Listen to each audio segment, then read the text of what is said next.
লাল নীল সবুজে মেলা বসেছে, লাল নীল সবুজের মেলা রে।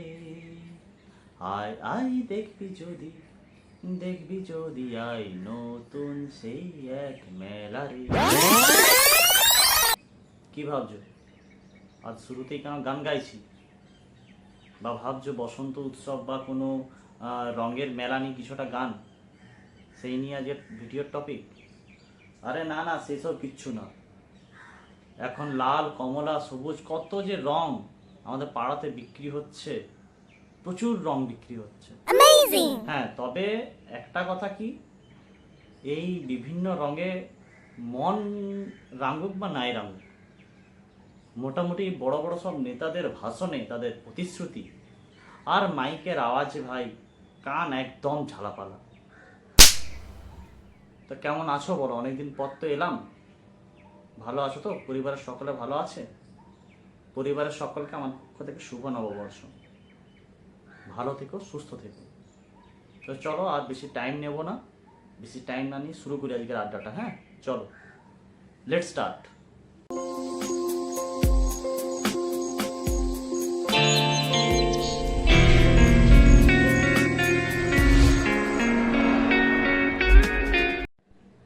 একটা জিনিস খেয়াল করেছো? আমাদের পাড়ার চায়ের দোকানগুলোতে সব পিএইচডি হোল্ডার রাজনৈতিক বিশ্লেষক ভর্তি। এখন যেদিকেই তাকাচ্ছি, ডান দিক বাঁ দিক যেদিকেই তাকাচ্ছি, সেদিকেই শুধু সবুজ আর গেরুয়া ঝান্ডার লড়াই।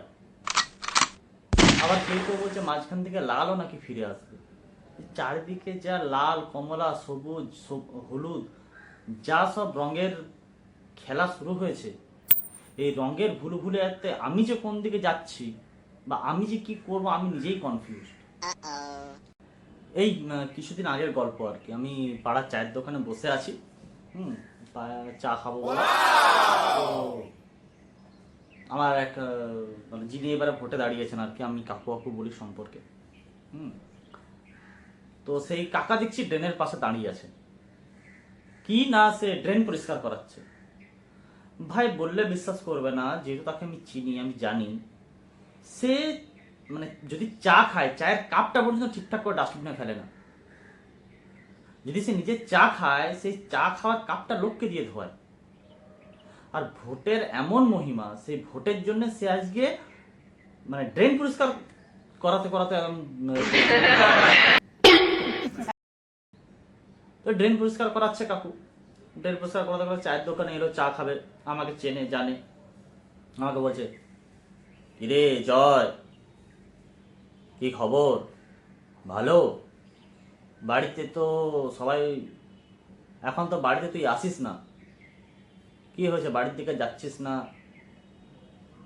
আমি বললাম, কাকু ড্রেনটা তো পরিষ্কার করাচ্ছ, এখানে ল্যাম্পপোস্টটা দেখো, ল্যাম্পপোস্টটা আলোই জ্বলছে না গো, কতদিন ধরে আলো জ্বলছে না তুমি জানো? আলো জ্বলছে না? ঠিক আছে ভাইপো, কোন অসুবিধা নেই, আমাকে ভোটটা দে, আমি তোর সাথে থাকবো, আমি সবসময় উন্নয়নের পক্ষে। তুই আমাকে ভোট দে, ভোটে আমি জিতে আসি, তোর ল্যাম্পপোস্ট সোলার প্যানেল লাগিয়ে দেবো, রাত্রেবেলা তো আলো জ্বলবেই, সকালবেলা পর্যন্ত তোর আলো জ্বলবে, সূর্যের আলো পর্যন্ত হারবে, সোলার প্যানেল লাগিয়ে দেবো, তুই আমাকে ভোট দে।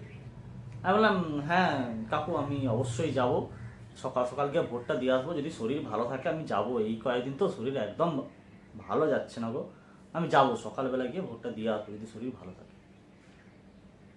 কেন? গম্ভীর করে বলছে, কেন? চারিদিকে এত কিছু করেছি তোদের জন্য, শরীর কেন খারাপ? কি হয়েছে শরীরে? আমি বললাম, না না কাকু সবই তো করে দিয়েছো, এত কিছু না করলেও হতো, কিন্তু করে দিয়েছো। তো এই কয়েকদিন ধরে শরীরটা খারাপ হয়েছিল, ভাবলাম একটু চেক আপটা করিয়ে আসি, হাসপাতালে গেলাম।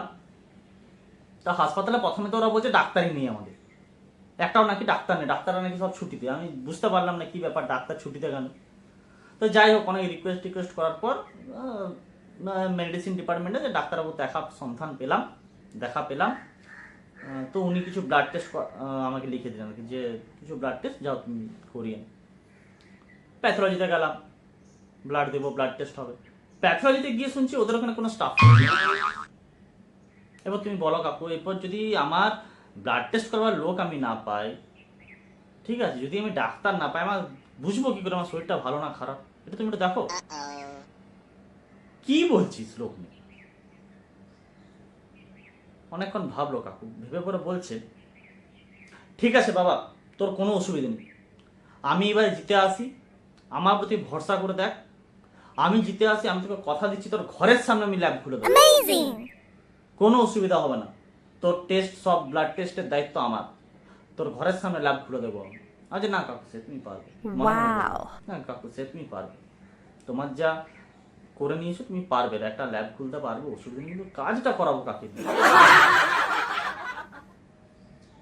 আর একটা জিনিস তোমরা লক্ষ্য করে দেখবে, ওই আমাদের সকাল বাড়িতে আর কি, যখন মোটামুটি বিয়ে ঠিক হয়, মোটামুটি ধরো আর 2 দিন 3 দিন 4 দিন পর ধরো বিয়ে, মোটামুটি দেখলে বোঝা যায় বাড়ির থেকে লুচির গন্ধ, ঘিয়ে ভাজা লুচি, মিষ্টি, পায়েস, কত রকমের খাবার দাবারের গন্ধ ভেসে আসছে।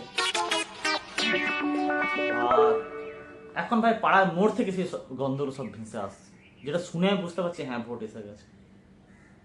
আরে এই তো আমাদের পাড়াতে রাত্রেবেলাতে আমাদের মা দিদিদের যে কি আরাম, তুমি বললে তাদেরকে রান্না করতে হচ্ছে না, পাড়ার মোড় থেকে সবাইকে একটা করে বিরিয়ানি প্যাকেট দিচ্ছে, আর বলছে ভাই বিরিয়ানির প্যাকেটটা নিয়ে যাও, বাড়িতে সবাই আনন্দ করে খেও, আর সকাল সকাল যাবে, আর তো ভোটের বেশি দিন বাকি নেই, সকাল সকাল যাবে, ভোটটা কিন্তু দিয়ে আসবে।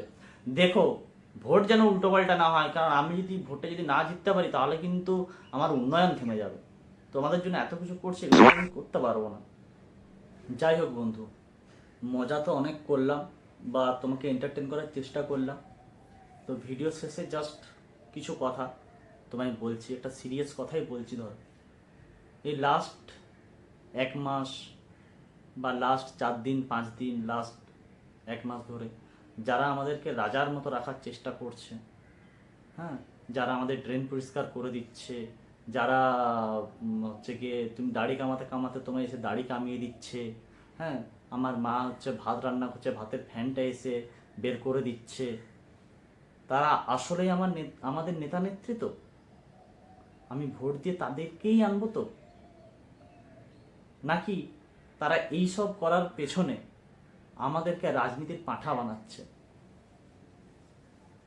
দেখেছো তো এটা, তুমি জানো তো যেটা পাঁঠাকে যখন বলি দেওয়া হয়, তার আগে পাঁঠাটাকে কত সুন্দর করে স্নান করানো হয়, পুজো দেওয়া হয়, শেষে তার পরিণতি কি হয়? আমরা আদতে সেই রাজনীতির পাঁঠা নই তো, যাদেরকে দেখানো হচ্ছে এক, তারপরে করা হবে অন্য এক। আমার এখানে ভোট 23 তারিখ, তোমার হয়তো ওখানে ভোট 29 তারিখ। তো এইবারে যখন তুমি ভোট দিতে যাবে, ইভিএমের বোতামটা যখন টিপবে, তখন কে বিরিয়ানি দিচ্ছে, কে তোমায় টাকা দিচ্ছে, কে দাড়ি কামিয়ে দিচ্ছে, এই সব কথা মাথায় রাখবে না, মাথায় রাখবে তোমার শিশুর কে শিক্ষা প্রতিষ্ঠানটাকে আরো ভালোভাবে করে দিচ্ছে, কে তোমায় বিনামূল্যে শিক্ষা প্রদানের জন্য চেষ্টা করবে। তুমি চেষ্টা করবে তাকে ভোট দিয়ে আনতে, যে তোমার বাড়ির পাশের হাসপাতালটাকে আরো বড় করে দেবে, যেখানে আরো স্বাস্থ্যকর্মী নতুন নতুন ভাবে রিক্রুট করবে, যেখানে মানুষকে বিনা চিকিৎসায় মুক্ত হবে না, কোনো শিশুকে বিনা শিক্ষায় শিক্ষিত হতে হবে না। চয়েসটা তোমার, তুমি কাকে চাও। ইভিএম এ ভোট দেওয়ার আগে এই জিনিসটা একটু ভেবো, একটু মাথায় রেখো যে তুমি কাকে চাইছো, বিরিয়ানির প্যাকেট, ল্যাম্পপোস্টের ওই সোলার প্যানেল, নাকি তোমার শিশুর, তোমার মা বাবার, তোমার বন্ধু, তোমার বান্ধবীর শিক্ষা, স্বাস্থ্য, উন্নতি, তাদের কর্মসংস্থান। চয়েসটা তোমার। উত্তরটা পাওয়া যাবে 4 তারিখ, 4th মে। যাই হোক, পশ্চিমবঙ্গের সবচেয়ে বড় উৎসবে অ্যাক্টিভলি পার্টিসিপেট করো, হই হই করে আনন্দ করো, ভোট দাও, তোমার যাকে ভালো লাগে তোমার মনোনীত প্রার্থীকে তুমি জয়ী করাও, তোমার উন্নতি হোক, তোমার পাড়ার উন্নতি হোক, তোমার পরিবারের উন্নতি হোক। ধন্যবাদ, দেখা হবে পরের ভিডিওতে, টাটা।